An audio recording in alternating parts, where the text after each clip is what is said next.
Graça e paz, alunos do nosso núcleo 723, IBAD, que bênção, que a graça de Deus esteja sobre todos vocês, saudade de vocês, logo estaremos aí juntos aí, aprendendo a santa e gloriosa palavra de Deus.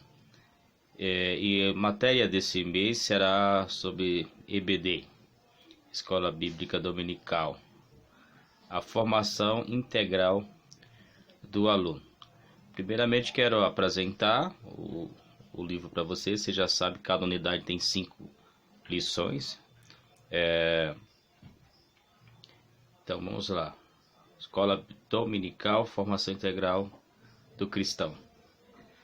Você sabe o que é formação integral do cristão? O que é formação integral?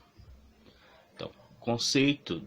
Lembra que em aulas anteriores nós falamos para nós grifarmos palavras que nós não sabemos o conceito, a etimologia, a história do nome. Então já grifa aí formação integral.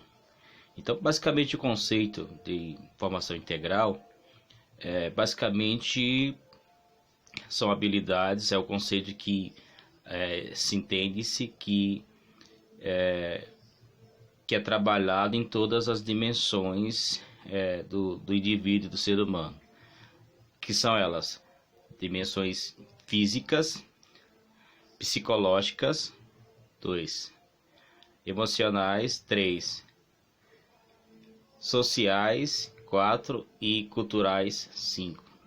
Então é uma formação que abrange o indivíduo como ser humano por completo, em todas as dimensões físicas, psicológicas, emocionais, culturais e sociais.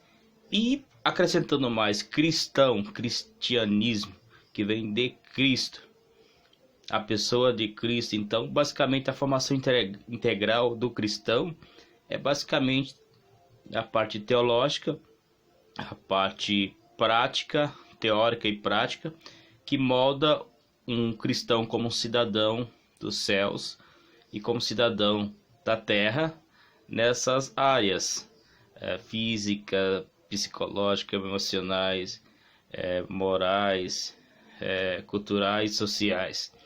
Então veja que é uma educação que abrange várias áreas do saber. E tudo bem? Vamos continuar. Então, por se tratar dessa introdução, a escola dominical, a formação integral do cristão, é um trabalho que propõe resgatar a alegria vivenciada por todos aqueles que encontram prazer em dedicar parte das suas manhãs, seja domingo ou qualquer outro dia conveniente, ao estudo da palavra de Deus, de forma sistemática, junto com outros que comungam da mesma fé, ideias e até idade. Então, como eu falei, o que é formação integral? É habilidades que trabalha em todas as dimensões do indivíduo como ser humano, que é física, psicológica, emocionais, sociais e culturais. Então, trabalhar em todas as dimensões. E quando se trata de cristianismo, escola dos ensinos, é basicamente no propósito de trabalhar todas as esferas do ser humano. Normalmente a escola dominical é aos domingos, mas pode ser outro dia da semana. Mas como eu falei, o importante é trabalhar o indivíduo como cristão, como pessoa, a ética cristã, trabalhar em todas essas áreas do ser. Unidades. Unidade 1 vai falar sobre o processo de educação da tribal até nossos dias. A unidade 2, a inter-relação entre a escola dominical e a educação cristã. A unidade 3, a organização da escola dominical. E a unidade 4, os elementos do processo de ensino. Lembrando que cada unidade dessa tem cinco lições, tá bom? Então, vamos para a nossa primeira unidade, o processo da educação da tribal até os nossos dias. Então, pessoal, como eu já expliquei o que é formação integral do cristão, que seja ele seguidor de Cristo, da religião, da fé cristã, é um processo. Então, o processo da educação é um processo, e um processo em todas as áreas do saber. Ele é um processo lento, longo, ou seja, a pequeno, a médio e a longo prazo. Então, vamos continuar aqui. Introdução. Nessa unidade, composta de 5 capítulos, estudaremos a educação como processo contínuo de desenvolvimento e harmonização do homem. Então, nós podemos ver que essas 5 unidades, 5 capítulos, vamos para o primeiro capítulo, trabalhando sobre a EBD, a Escola Bíblica Dominical. Capítulo 1. Do Antigo Testamento, a educação e a consolidação de uma nação. Vamos lá. O conhecimento sobre o processo da educação de outros povos, desde as sociedades tribais e civilizações fluviais, que floresceram no segundo e terceiro milênio no Oriente Médio, como a dos hebreus do Antigo Testamento, é fundamental para a compreensão do processo da educação formal e da educação cristã. Então, pessoal, lembra que eu falei que um processo da educação é um processo pequeno, a médio e a longo prazo? Então, para a gente entender como que funciona o processo da educação formal e da educação cristã, nós temos que nos remeter a lá no início. Povos, sociedades tribais. O que são sociedades tribais? São vários povos da forma primitiva, onde a centralização da educação era pelo exemplo, né? As civilizações fluviais, basicamente ali no Oriente Médio, entre Rio Tigre e Eufrates, a gente pode ver a Mesopotâmia, vários países ali entre a região dos rios Tigre e Eufrates. Fluviais é porque essas civilizações floresceram, cresceram ao lado dos rios. Então podemos colocar o Egito também e outros aí. Como a todos os hebreus no Antigo Testamento, é fundamental para a compreensão do processo da educação formal e da educação cristã. Então, a educação dos hebreus, ela começa da forma tribal. Eu vou falar um pouquinho mais para frente para a gente entender que ela foi sendo moldada no decorrer da história. Como eu falei mais uma vez, a pequeno, a médio e a longo prazo vai surgindo elementos aí na educação do povo judeu. 1.1 do livro de vocês copia essa rota aí, que é fundamental. O processo de educação nas sociedades tribais e fluviais. A educação nas sociedades tribais acontece de forma natural e espontânea. As crianças aprendem imitando os gestos dos adultos nas atividades diárias e nas cerimônias e rituais. Por exemplo, uma tribo indígena, a educação tem hierarquia, às vezes ela aprende a caçar, aprende vendo o exemplo dos mais velhos. A educação no Antigo Testamento.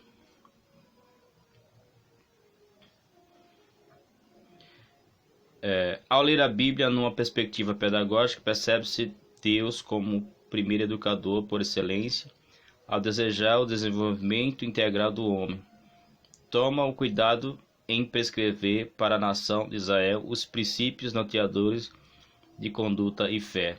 Nós vemos isso desde o primeiro homem, Adão, onde Deus ele vai trabalhar esse conhecimento de forma integral, ou seja, de forma plena, partindo do conhecimento espiritual, intelectual, moral e por aí vai, tá bom?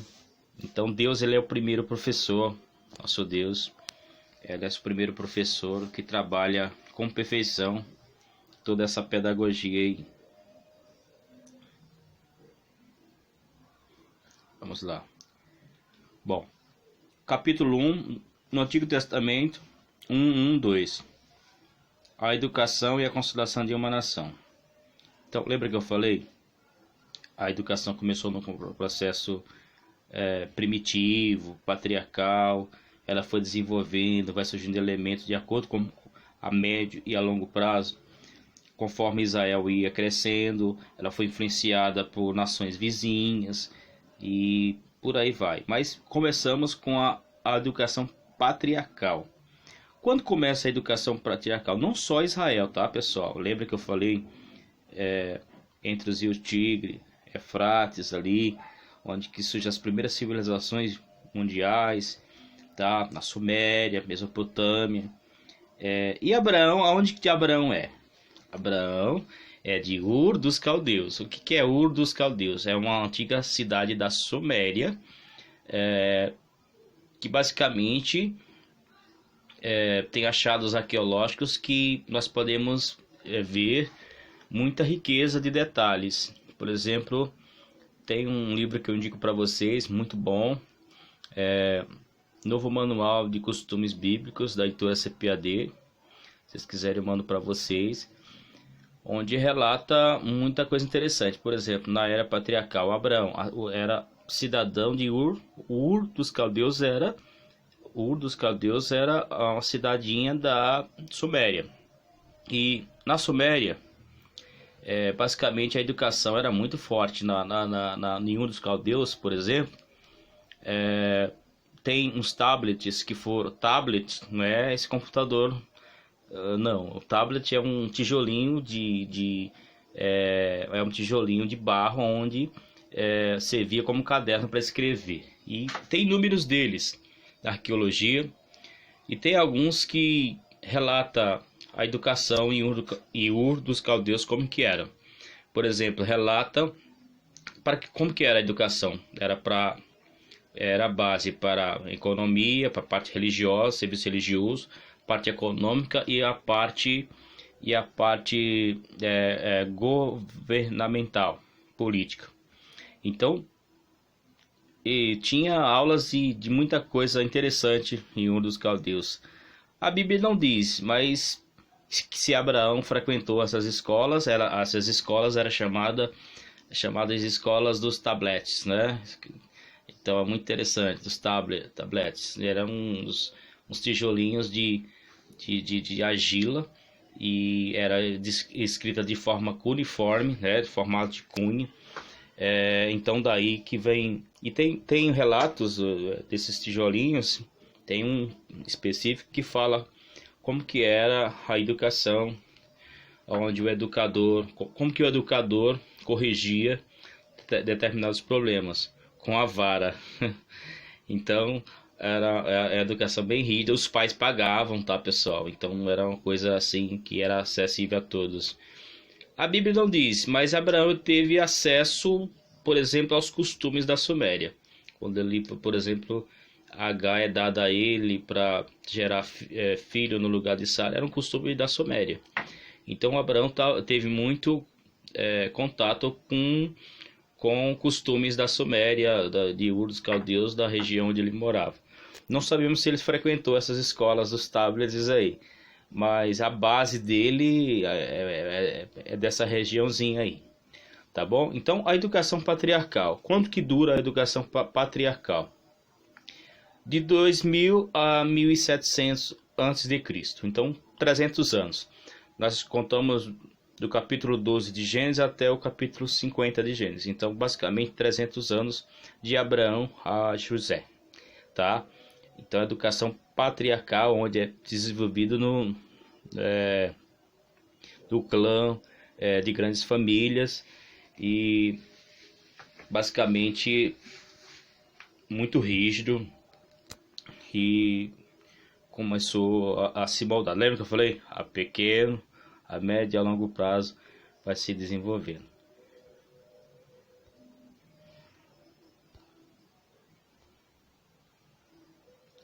Bom, o Pentateuco como recurso pedagógico. Pentateuco. Penta vem de 5, né? É uma palavra grega, quer dizer 5 livros, né? A palavra grega, como recurso pedagógico. Porém, pessoal, antes de ser traduzido para o grego, essa palavrinha, lembramos que a nossa herança espiritual, educacional, nós vemos dos judeus, nossa herança cristã. Por isso que a gente fala judaico-cristã, né? Nossa base, basicamente, é judaica e sucessivamente cristã. Então, assim, o judeu não chama Pentateuco, o judeu chama os 5 primeiros livros de Torá. O que quer dizer Torá? Lei, instrução, outros chamam de mostrar o caminho. Então, lei é basicamente mostrar o caminho, instrução, ensinos, tá bom? Então, o judeu chama Torá, Pentateuco, de lei, instrução, o caminho. Então, sempre que o judeu iria educar, ele começava pela Torá.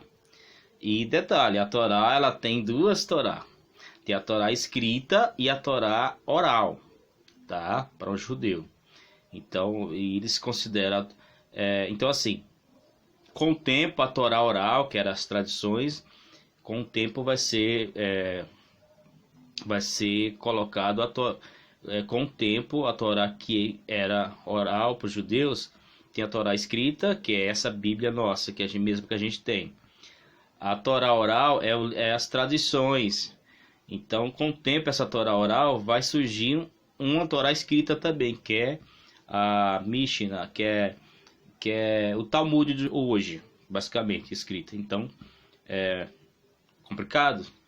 Não, tá, pessoal?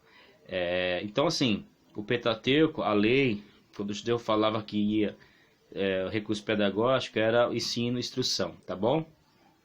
E há inúmeras instruções pedagógicas com a lei que nos foi dada.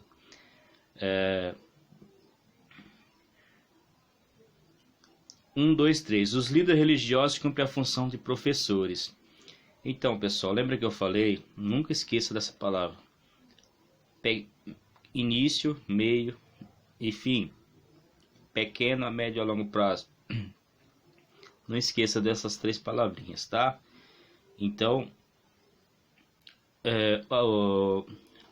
a educação judaica ela vai tomando forma quando, por exemplo, o povo de Israel entra na terra prometida, vai surgir os líderes, né, os sacerdotes, e bem antes mesmo, né, já os líderes religiosos já existia a função dos pais, né? Isso vai sendo moldado no decorrer do tempo, e os líderes religiosos eles cumprem a função basicamente de professores. Basicamente vai surgir as escolas de profetas com Samuel, depois Elias, Eliseu, e por justamente os líderes religiosos, os sacerdotes, por exemplo, por assumir um lugar de professores, eram chamados de pai. Eles vão ser chamados basicamente de pai justamente por eles assumir essa função de professores dos filhos dos judeus. A metodologia dos hebreus. A metodologia é basicamente de repetição, né? Eles espiritual, baseado na Torá, nas 2 Torá, a Torá escrita e a Torá oral. Então é basicamente religioso e basicamente repetição. Eles repetiam muita coisa e fazia perguntas e as crianças respondiam basicamente nas festas e por aí vai, né? Era uma forma de educar muito interessante. A tradição como recurso educacional. Lembra que eu falei, a tradição judaica é muito forte. Só para nível de conhecimento de vocês, as 3 maiores religiões monoteístas do mundo, que é cristianismo, judaísmo e islamismo. elas vêm do mesmo tronco, que é de Abraão. Abraão é pai dessas 3 maiores religiões aí. Então assim, Pinheiro é de Abraão. Então se você junta os israelitas, judeus, os cristãos e os muçulmanos, 2 milhões e pouco, 2 bilhões e pouco de cristãos, não, 3 bilhões e poucos de cristãos que há hoje, basicamente, mais um pouquinho, mais uns 2 bilhões, basicamente, de muçulmanos e mais uma grande parte de judeus, da quais 5 bilhões, da quais a metade do... então, assim, é muita gente, pessoal, e a influência da tradição judaico-cristã é influência muito grande. Então, a tradição, como eu falei, tem as 2 Torá, a Torá oral, a Torá escrita, que é essa mesma Bíblia nossa, e a Torá oral, que é o livro de tradições, que é o Talmud judaico. O Talmud que tem inúmeras, é um livro sagrado, é um livro de repetições, que tem inúmeros ensinos ricos, e que foi passado de geração em geração. A educação manual e os ofícios. O princípio da educação hebraica. O princípio é a espiritual, como eu falei, tá? A base. A sinagoga também é uma escola. Bom, pessoal, a sinagoga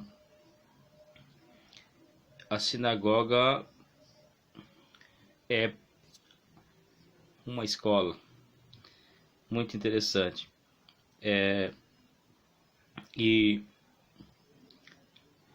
Para um judeu é interessante, como eu falei, lembra? A pequeno, a médio, a longo prazo. Então, para o judeu, pessoal, a educação era peça-chave, peça fundamental. Começava basicamente com a mãe. Até os 3 anos, até desmamar a criança, a mãe ficava responsável para a educação tanto da menina como do menino. Após os 3 anos, a educação do menino homem já passava para o pai, enquanto a menina fêmea continuava com a mãe. Quando a criança fazia 3 anos, o pai já começava a ensiná-lo princípios da Torá. Por exemplo, em Deuteronômio 6 é o Shema hebraico. Ouve Israel, o Senhor é o único Deus. Então eles recitavam isso basicamente diariamente para a criança. Então eles iam na forma de decoreba, eles decoravam. Então o pai ia ensinando basicamente criança. Ela começava a falar e a criança, então, até os 5, 6 anos, basicamente, a criança, então ela ia sendo se instruída pelo pai. Dos 5 até os 13, 12 anos, basicamente, essa criança ia para a sinagoga. Então, quando ele, dos 5 aos 12, 13 anos, quando ele fazia essa idade, era feita a cerimônia que chamava Bat Mitzvah, que é filho da Torá. Então, assim, dessa idade para frente, aí os alunos que tinham mais desempenho já ia para um curso mais superior aí, aonde o apóstolo Paulo ele vai aos pés do Gamaliel, nas escolas rabínicas, que Hillel e Shammai, que estava em Jerusalém, já era uma graduação mais aprofundada.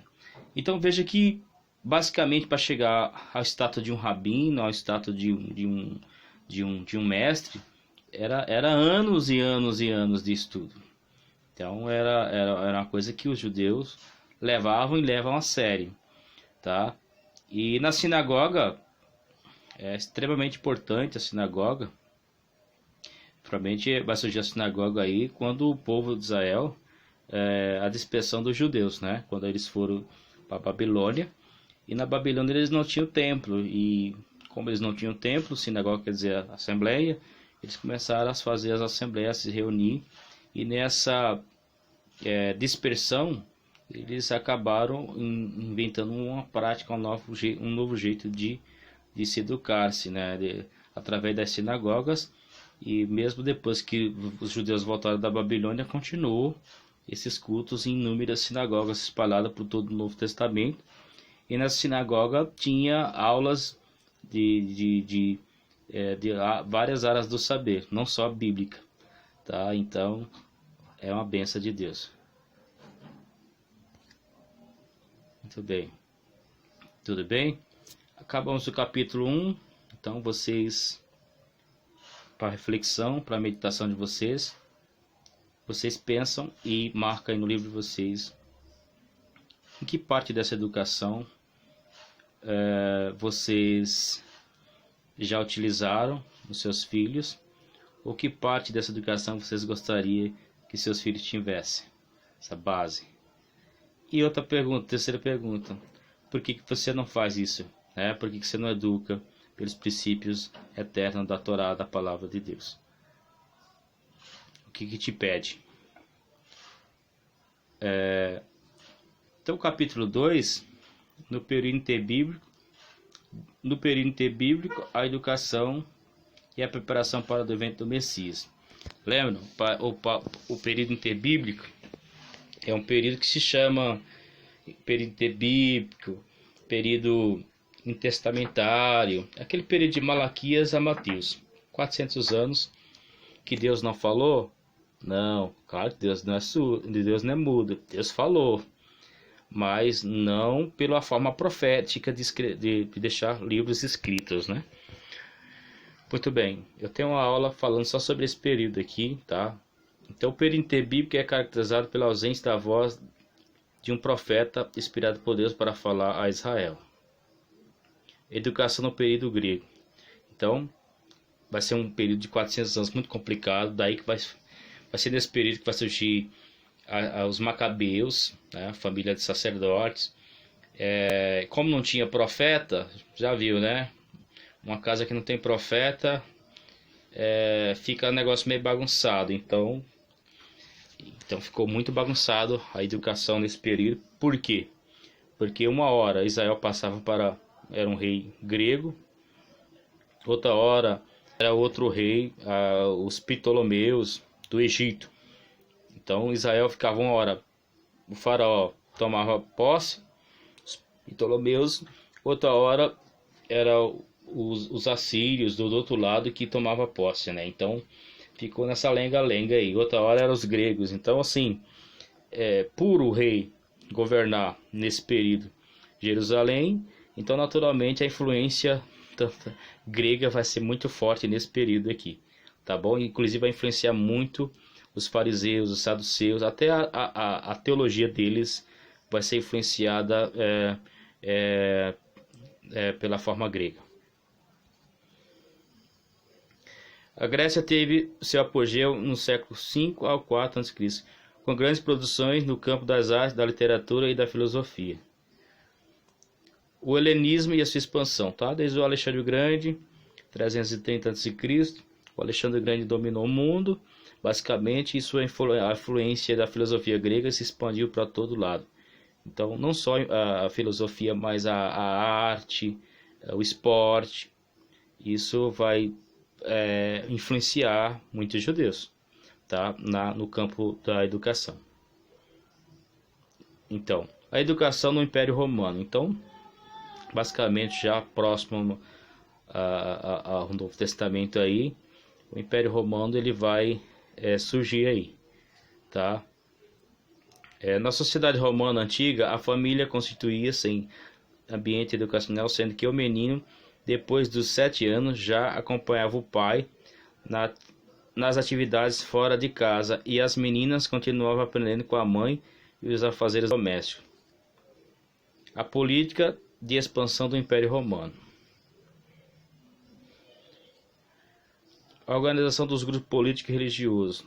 O Império Romano, pessoal, trouxe uma herança. Quando se fala do Império Romano, muitos falam que eram carrascos. Era assim, eles eram dominados pela força mesmo. Mas não só isso, tá, pessoal? Tem a parte boa também. Eles eram muito organizados. as estradas romanas, o direito romano. Roma, por exemplo, pôs fim à bandidagem geral que havia naquela época. Então, Roma pôs ordem no pedaço, entendeu? Então, e as estradas romanas, nunca ninguém tinha feito estrada com. Até os aquedutos hoje estão de pé. Então, assim, por isso que os apóstolos caminharam por longas estradas aí no Império Romano, porque, lembra, todos os caminhos levam para Roma.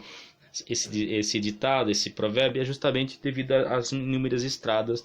Então o Império Romano teve suas partes positivas, tá? E eles eram muito organizados, tá? Os escribas e fariseus e os saduceus são grupos com diversidade de tendências políticas e religiosas que se estabeleceram no decorrer dos anos paralelamente à expansão do helenismo. Nesse período interbíblico, eu tenho uma aula explicando só sobre esses grupos religiosos. Nesse período interbíblico vão crescer muito o poder político e religioso dos escribas e fariseus. Então é um poder político e religioso. Você vê que o sumo sacerdote ele vai ter esses dois, religioso e político, muito forte. Por isso que chega no Novo Testamento o sumo sacerdote tem tanto poder. É herança desse período aqui, tá? Os escribas, os fariseus, os saduceus, tá bom? Então, finalizando aqui o capítulo 2, vocês reflitam sobre a influência política na sociedade. Nesse período de 400 anos, Israel foi influenciado por muitos grupos políticos. E atingiu essa influência, atingiu os jovens, atingiu a educação. Cite alguns exemplos de influência positiva e negativa nesse período, tá bom? Tanto da parte grega quanto da parte e dos grupos religiosos, por exemplo. Então, hoje, em que área, tanto politicamente ou religiosamente, a educação tem sido influenciada? Que grupo político a educação tem? Então, faça esse paralelo aí e eu acredito que vocês vão ser felizes nessa colocação aí, tá bom? Vamos para o capítulo 3. Lembrando, pessoal, que não é só um comentário rápido, porque não dá para a gente esgotar esse assunto que é muito amplo. O capítulo 3 do livro de vocês fala sobre, no Novo Testamento, a educação e a expansão do cristianismo.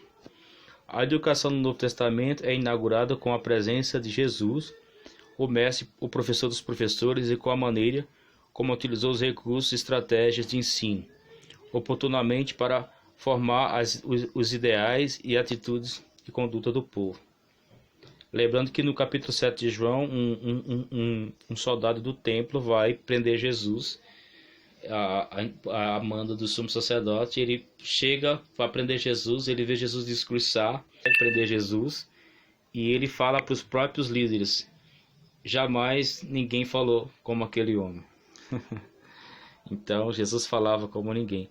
E Jesus, pessoal, utilizava muitos métodos: hipérbole, parábolas, exagero, arranca a tua mão, melhor entrar no... se teu olho te escandalizar, arranca. Isso é um exagero. Derrubarei esse templo em 3 dias e em 3 eu edificarei. Isso é o que? É um enigma, tá? Ele falava do corpo dele, enigma. Então Jesus usava alegorias. Vocês são o sal da terra, vocês são a luz do mundo. Então, eu sou a videira. Então, Jesus usava uma linguagem de grandes mestres, tá, pessoal? Muitos irmãos espiritualizam muita coisa, mas Jesus não espiritualizava tudo. Ele falava, basicamente, eu sou o pão da vida, né? Então, Jesus usava figuras de linguagem com recurso, né? Jesus, o mestre dos mestres. Jesus, o mestre compassivo, dava atenção a todos. De uma criança ao idoso, ele dava atenção, se compadecia, colocava-se no lugar da pessoa. Os objetivos do ensino de Jesus: salvar a pessoa. Tanto que muitas vezes ele falava: vai, tua fé te salvou. Então Jesus tanto alimentava os famintos, mas também curava não só a parte física, mas a parte espiritual. Então Jesus fazia a obra completa. O objetivo de Jesus era o quê? Lembram? Educação integral. O objetivo de Jesus era abençoar a pessoa com a educação em todos os níveis, físico, espiritual, moral, cultural e social. Os métodos e técnicas do ensino de Jesus, já falei, tá? Os métodos e técnicas, parábolas, hipérboles, por aí vai. A visão de ensino da igreja primitiva. No livro de Atos, observa a visão de ensino da igreja primitiva ao continuar fazendo o que Jesus ordena. Lembra que Jesus falou para eles? Na verdade, Lucas é a continuação de Atos. Então, na verdade, Lucas começa falando assim, para eles, relatando que o que Jesus passou a fazer depois da descida do Espírito, por intermédio da igreja. É coisa tremenda, tá? Então, basicamente, o livro de Atos é a sequência disso aí, mas na unção do Espírito de Deus. A visão do ensino do apóstolo Paulo, que é um seguidor de Jesus. Ele mesmo fala, sejais meus imitadores como eu sou de Cristo. A fundamentação teórica e bíblica dos pais da igreja, tá? Então, a doutrina paulina é muito forte. Os pais da igreja, os fundamentação teórica e bíblica dos pais da igreja sobre o ensino, tá? Os três primeiros séculos vão ser basicamente para a defesa da fé, defesa da divindade de Jesus, aí vem os credos, tal, etc. Mas isso aí é assunto para a história da igreja. Dos planos de Deus registrados na Bíblia, a evangelização e a educação devem estar aliados para o homem seja alcançado na sua totalidade. Aqui tem alguns pais da igreja, tá, pessoal? Para vocês pesquisarem. Justino Marte, Irineu, Clemente de Alexandria, Tertuliano, Orígenes, Jerônimo, Agostinho. Muito bom. A fundamentação teórica e bíblica dos escolásticos sobre o ensino. O erudito Aquino e o teólogo Tomás de Aquino, dentre outros grandes personagens dos escolástica, segundo os passos do pai da igreja, confirmaram os fundamentos teóricos e bíblicos da doutrina cristã e que muito contribuíram para o desenvolvimento da educação cristã. Aqui as tá? Finalizando o capítulo 3. Quais contribuições os pais da igreja, que são os sucessores dos apóstolos, proporcionaram para a educação cristã nesse período, tá? Quais os fundamentos desses pais da igreja? Vocês podem relatar? É isso aí no capítulo 3 que eu quero que vocês façam. Na Reforma Protestante, tá? Uma educação para todos. A Reforma Protestante ocorre em um contexto marcado por grandes invenções e transformações da história da humanidade, que proporcionam uma nova maneira de pensar, ver e sentir o mundo. O contexto da Reforma, isso é muito forte, pessoal. No final da Idade Média começaram a ocorrer algumas mudanças no sistema educacional das universidades europeias, o humanismo na direção para pensamento educacional para as realidades deste mundo, isto é, para as coisas que ocorriam na esfera da natureza. Vai surgir muitos problemas aqui. Os educadores da pré-reforma, vários, tá? Wycliffe, John Hus foram como boas sementes e grandes movimentos que continuam na reforma. John Wycliffe, John Hus. A reforma da igreja e na escola. Os reformadores, a exemplo de seus antecessores, não acomodados com a situação da cegueira intelectual e espiritual que se encontrava o povo, se posicionaram em favor de grandes mudanças. Martinho Lutero, metodologia de ensino da Reforma Protestante, os 5 solos da Reforma Protestante. Vocês sabem quais são os 5 solos? A visão teocêntrica da educação da Reforma Protestante, a religião e a educação da Reforma Protestante, o programa educacional da Reforma Protestante, parceria na Reforma Educacional, Lembrando que a reforma protestante trouxe a alfabetização em massa, pessoal, que as pessoas até anteriormente não sabiam ler. Então, com a reforma protestante, eles vão querer saber ler, com as traduções da Bíblia, eles vão querer saber ler. Então, isso vai surgir uma alfabetização muito rica, isso aí, tá? João Calvino, educador cristão, tá? As datas aqui. João Calvino nasceu em 1509 na cidade de Nyon, ao norte da França, morreu em Genebra.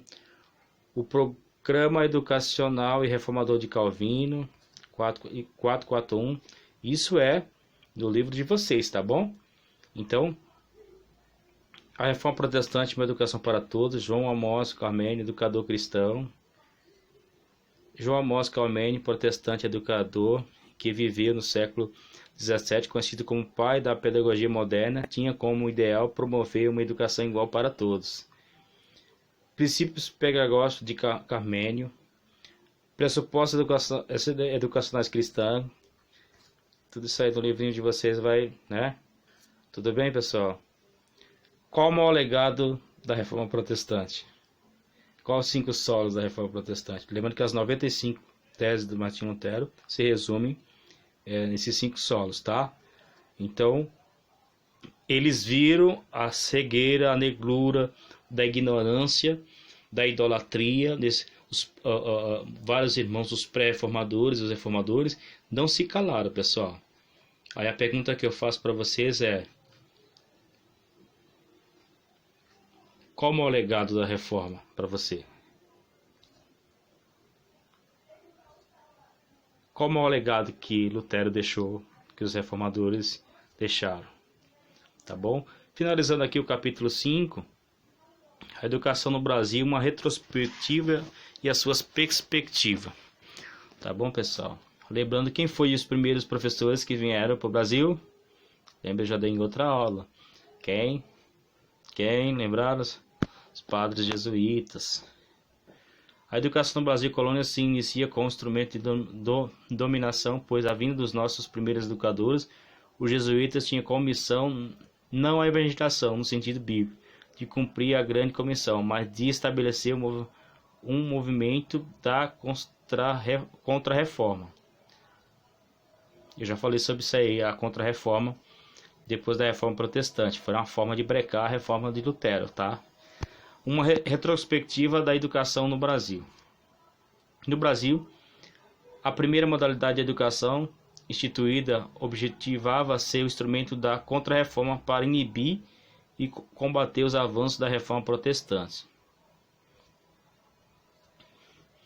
A educação em um novo tempo. Segundo Aranha, a educação só pode ser compreendida em determinação, movimento histórico. Sendo assim, torna-se evidente a atenção aos nossos rumos a serem perseguidos, levando-se em consideração a especialidade das mudanças na segunda metade do século XX, pois o momento exige invenção e ousadia de imaginação para criar um novo. As novas tecnologias e a educação. Vivemos em um novo tempo com a cultura impregnada pela linguagem da televisão, da tecnologia e da informática. No entanto, trabalhamos ainda com recursos tradicionais que não têm apelo para crianças e jovens. As perspectivas atuais da educação. Como observamos no decorrer dessa unidade, o processo da educação na sociedade primitiva acontece de maneira informal e universal, pois tudo se beneficia dela e é baseado na observação e na imitação, seguindo com a educação patriarcal dos povos hebreus, depois com o desenvolvimento dos povos e o surgimento da sociedade complexa, aparece nova necessidade e assim a nova modalidade de educação. Uma proposta para a educação nos seus 4 pilares. Jacques Delors, coordenador e relator da Unesco, da Comissão Internacional sobre a Educação para o século XXI, no livro Educação, um Tesouro a Descobrir, aponta como principal consequência da sociedade do conhecimento a necessidade de uma aprendizagem ao longo de toda a vida, em 4 pilares. Vamos ver. Aprender a conhecer, aprender a fazer, aprender a viver juntos, aprender a ser. Bom, pessoal, e eu encerro aqui falando para vocês que nós temos uma herança má, uma herança de não querer ler, uma herança de não querer aprender. Isso vem da nossa má formação brasileira na educação. Aí, outra forma para vocês aprender, para vocês refletirem. O que você pode fazer como igreja? Como utilizar esses 4 pilares aqui? Aprender a conhecer, aprender a fazer, aprender a viver juntos e aprender a ser. O que a igreja pode fazer? Se alguns não querem nem alfabetizar, se alguns não querem nem estudar, não querem nem aprender, como vai ler a Bíblia? Como vai entender a Bíblia? Como vai aprender? Então, que vocês reflitam esses 4 pilares aqui, tá?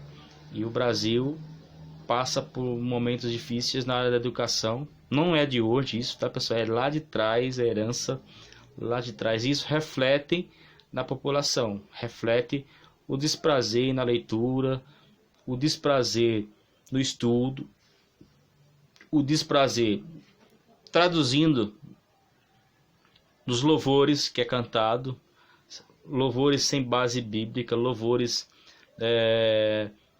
sem fundamentação bíblica, porque há um analfabetismo muito grande na área bíblica, porque grande parte das escolas bíblicas, poucas pessoas que vai, porque o brasileiro não gosta de ler, não gosta de aprender, porque ele prefere ficar dessa forma. Então isso vai se repetindo não só na escola bíblica dominical, mas vai se repetindo nas profissões, vai se repetindo na sociedade como um todo, na política como um todo, por exemplo, né?